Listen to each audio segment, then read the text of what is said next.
kurikulum merdeka, implementasi kurikulum merdeka. Nah, bagi Bapak Ibu Kepala Sekolah yang sudah melaksanakan kurikulum merdeka, kita buka lagi akunnya, PMM-nya. Di situ kita mengadakan mengisi kuesioner untuk melakukan refleksi untuk pembelajaran yang sudah 1 tahun berjalan. Nah, setelah melakukan refleksi, nanti ada rekomendasi dari kementerian apakah mau pindah opsi tetap atau di atas satu opsi. Itu tergantung pilihan, tidak perlu mengikuti dari kementerian. Tetapi bagi yang belum melaksanakan, ya saya tidak menganjurkan, tergantung kesiapan dari sekolah.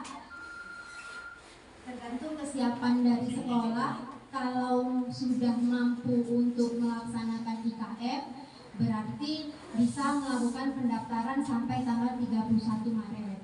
Tetapi kalau memang masih nyaman di kurikulum K13, ya mungkin masih ada waktu setahun lagi. Itu kemungkinan ya, untuk regulasi ke depannya kita juga tidak tahu nanti bagaimana ya. Tetapi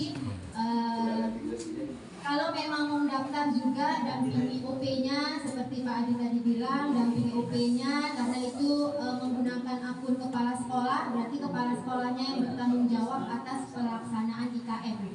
Jadi untuk sekolah-sekolah, saya rasa di Korwil 2 masih banyak yang belum melaksanakan IKM. Coba ditinjau kembali, dipelajari pendaftarannya, dan semoga bisa diterapkan untuk selanjutnya.